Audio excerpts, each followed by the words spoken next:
안녕하세요. 김도혜 세무사입니다. 네, 오늘은 이제 더세이브 격리팀에서 교육 자리를 마련해 주셔가지고 제가 교육을 진행을 하게 됐는데요. 이제 엄청 열심히 공부하시는 더세이브 격리팀들 이제 이런 자리를 마련해 주셔서 감사하게 생각하고요. 이제 강의 시작하도록 하겠습니다. 오늘 자료는요, 이제 21년 대비 결산 기초 강의거든요. 그래서 결산 기초 강의에 대해서 전체적으로 훑는 시간 갖도록 하겠습니다. 이제 재무상태표랑 손익계산서에 대해서 간단하게 설명을 드릴게요. 이게 보통 저희는 입력만 하다 보니까 놓치시는 경우가 많거든요. 근데 놓치시는 경우가 많은데 재무상태표라는 건 뭐냐? 재무상태표라는 거는 저희가 어떤 12월 31일 말 어떤 현재, 그 현재 때 자산하고 부채의 그 상태를 말하는 거예요. 그런 개념을 가지고 계시면은 저희가 어떤 그때 상태를 말하는 거기 때문에 딱딱 끊어서 보실 수 있거든요. 저희 같은 경우는 또 월결산을 진행을 하잖아요. 그러니까 월결산별로 그때의 자산을 딱 볼 수 있는 거죠. 네. 그러니까 그때 월결산별로 또 감가상각도 진행하시잖아요. 그래서 월결산별로 그때 그 자산이 어떻게 변하는지, 부채가 어떤 식으로 변하는지 보통 그런 식으로 저희가 볼 수 있는 거고, 손익계산서라는 건 기간의 상태를 말하는 거예요. 그래서 손익계산서 밑에 보시면 1월 1일부터 12월 31일 말 이렇게 되어 있거든요. 그래서 어떤 기간에 매출액의 그런 변화, 그리고 비용이 어떻게 변하는지, 그러면은 매출액하고 비용을 차액해서 당기순이익이 어떻게 나는지, 이제 그런 것들을 보실 수 있는 게 손익계산서예요. 그래서 이런 개념들을 짚고 가시기만 해도 입력만 하는 게 아니라 개념을 보실 수 있기 때문에 확실히 이해도가 높아지신 효과가 있겠죠. 그럼 복식부기가 뭐냐? 복식부기는 원래는 옛날 사람들이 한 줄로 이렇게 쳤거든요. 한 줄로 하다가 자기들도 하다 보니까 이제 이해가 안 되는 거죠. 놓치는 부분들이 있고, 그러다 보니까 양쪽을 쓰게 된 거죠. 이제 내 돈이 100원이 나갔다. 근데 물건은 500원, 50원밖에 안 들어왔으면 그 50원 행방은 어디 가겠어요? 그러니까 그거 빈 부분을 찾아내면서 이제 복식부기가 점점 더 발달하게 된 거거든요.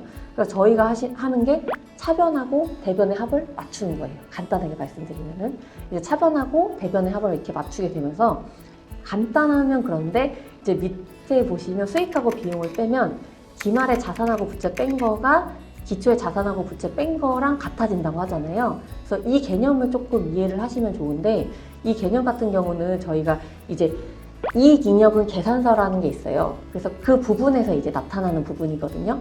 그래서 흐름을 보실 때 손익계산서도 만들고, 그리고 재무상태표도 만들고, 그게 하나로 흘러가서 이익잉여분 처분 계산서까지 이렇게 흘러가게 되시는데, 이런 것들을 단순히 입력만 하시는 게 아니라 이제 격리팀에서도 그런 자료를 보면서 흐름을 읽을 줄 아셔야 되는 거거든요. 그러면서 이제 대표님들한테 요번에 손익이 어느 정도 나셨는데 이거로 볼 때 이제 뭐 작년하고 차이도 어느 정도 나시고 앞으로 경과는 어떻게 된다, 이런 걸 판단을 하셔서 말씀을 해주실 수 있는 거죠. 네. 경영회에 참여를 하시는 겁니다. 네. 그러면은 이제 격리로 간단하게 하면은 저희는 분계를 어떻게 작성하냐, 분계를 어떻게 하냐, 이런 부분인데, 분계는 확실한 거부터 좀 쉽게 하시는 방법은 확실한 거부터 찾아서 적으시는 거예요. 그래서 확실한 거를 일단 적고 그 다음에 불확실한 걸 적으시면 되는데요. 이런 부분들은 저희가 뭐 만약에 예시를 하나 든다 그러면 차량을 하나 판매하신다고 해요. 그러면 저희 회사에 차량이 원래는 1,500을 주고 산 거였는데, 그리고 감가상각이 500만 원 이상 진행이 된 거였어요. 500만 원 진행이 된 거였고, 이걸 3,000만 원 주고 저희가 판 거예요. 당연히 부가세 되겠죠? 그러니까 3,300만 원이 통장에 들어왔어요. 그럼 3,300만 원 통장에 적어요. 차변에 통장에 적고, 차량이 나갔죠. 1,500을 차량이 나가요. 확실한 걸 이때 다 적는 거예요. 그리고 500만 원 감가상각 무계획을 500만 원 감가상각 한 거, 쌓인 거, 이거 떨어버리고, 그리고 부가세 내야 되겠죠? 부가세 예수금 300만 원 하면은 나머지 2천만 원이 남잖아요. 그럼 이거는 자산 처분 이익이 되는 거죠. 이제 불확실한 거를 맨 마지막에 테트리스 끼우듯이 이렇게 하시면 좀 더 편하게 분개하실 수 있다. 이런 부분 짚고 가시면 되는 겁니다. 이제 네 번째는 계정별 또는 거래처별 전표 합산이라는 건데, 이거는 어떤 거냐면요, 저희가 대체 통장이 엄청 많잖아요. 네. 통장이 막 16개, 뭐 15개 막 이렇게 많은 데들은 대체 거래가 엄청 많아요. 그러다 보면은 너무 힘들거든요. 이제 그런 거 어떻게 하시냐. 그래서 원래는 일반적으로는 일반 방식 보시면 1번에 이제 보통예금에서 원래는 막 보통예금 쫙 A 통장 쫙 올리고 B 통장 쫙 올려셔가지고 찾아요.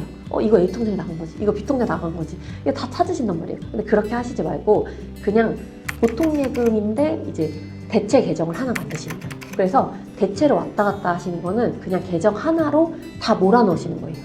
거래처별을 하나로 다 몰아넣으셔가지고 하나로 다 그거 어떤 대체 통장이 어떤 통장에 나가든 다 거래처를 대체 계정을 걸어하셔가지고 이렇게 하시면 모든 대체 거래는 다 이 통장 거래처에 쫙 거래처별 원장으로 쫙 모이겠죠. 네, 그런 식으로 정리를 하시면 되거든요. 아예 가계정을 만드셔가지고 그러면은 확실히 편하시고 빠르게 하실 수 있어요. 이 부분은 제가 팁을 드리고요. 이해 가시죠? 네. 두 번째는요, 체크카드. 사실 체크카드도 이제 보통 신규 법인 같은 경우는 신용카드가 신용 때문에 잘 안 나와요. 그래서 체크카드를 많이 쓰시는데 체크카드 쓰시게 되면은 저희가 통장에서 하나하나 비용을 다 대체를 시켜서 찾냐 아니면은 어떻게 해야 되지? 되게 난감하거든요. 근데 왜냐면 저희가 하는 기장의 방식은 처음에 카드를 쫙 올리고 통장을 쫙 올리고 이렇게 되는데 그러면 이걸 어떻게 방식을 해야 되지? 이렇게 난감하시거든요. 그래서 이거를 대체를 아예 카드를 쫙 올리고 현금으로 쫙 거시는 분도 계시고 그러시는데 그러시지 말고 현금으로 하시지 말고요. 미지급 비용으로 거세요. 이제 미지급 비용으로 하셔가지고 이것도 가계정으로 가상계정으로 하셔서 위에 통장처럼 하시면 정리가 타다다다다닥 되거든요. 통장에서도 미지급 비용, 카드 나간 거 다 미지급 비용으로 나가고 체크카드도 다 미지급 비용 나가면 다 상계되겠죠. 그래서 이렇게 상계쳐가지고 정리하시면 되고요. 제가 왜 현금으로 하지 말라고 하시냐면 현금은 저희가 시제도 있고 여러 가지 거래처가 다 섞이기 때문에 거래처로 관리를 하기 힘들어요. 그래서 막판에 현금 같은 경우는 또 정리를 하려고 하면 이게 체크카드는 취소되는 것도 있고요. 또 할인되는 것도 있어가지고 안 맞는 경우도 있기 때문에 현금으로 하시면 마이너스 나는 경우도 있거든요. 그래서 이거는 가계정 쓰시는 게 좋아요. 그러면 증빙별 부가세 영향과 손익의 예측. 이건 말은 어려운데요. 간단하게 말씀을 드리면은 이게 손익부터 보시면 되는데 수익하고 비용이 있고 자산하고 부채가 있잖아요. 그럼 자산 부채는 손익에 영향을 안 끼치죠. 당연히 아시는 거고 수익하고 비용은 손익에 영향을 끼쳐요. 근데 좀 헷갈리시는 게 어떤 건 메인 매출 전표에 적고 어떤 건 일반 전표에 적잖아요. 이거의 차이가 뭐냐면요. 부가세 신고서상 나타나는 것들은 다 메인 매출 전표로 들어가는 거예요. 네. 부가세 신고서에 나타나는 건 다 메인 매출 전표로 들어가고 신고서에 안 나타나는 거는 일반 전표로 들어가시면 돼요. 네. 그래서 메인 매출 전표랑 일반 전표의 차이는 부가세 신고서의 차이인데 왜 부가세 신고서를 그렇게 하냐?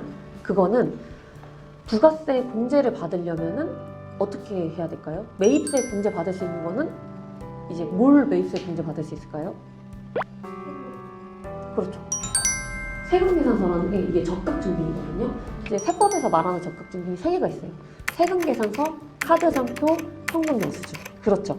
얘네들이 메인 매출 전표에 들어가는데 그것만 부가세를 영향을 끼쳐요. 매입세 공제를 받을 수 있단 말이죠. 그러니까 그게 있어야지만이 이제 적격증빙이 있어야지만이 매입세 공제를 받을 수 있고 부가세에 영향을 끼칠 수 있으니까 이제 저희가 부가세 공제를 받으시려면 항상 현금영수증이나 카드점표나 세금계산서 받아오셔야 돼요. 이렇게 말씀을 드리잖아요. 네, 그것처럼 그렇게 이해를 하시면 돼요. 왜 부가세에 그렇게 영향을 끼치시는지. 네, 이 부분 이해 가시죠?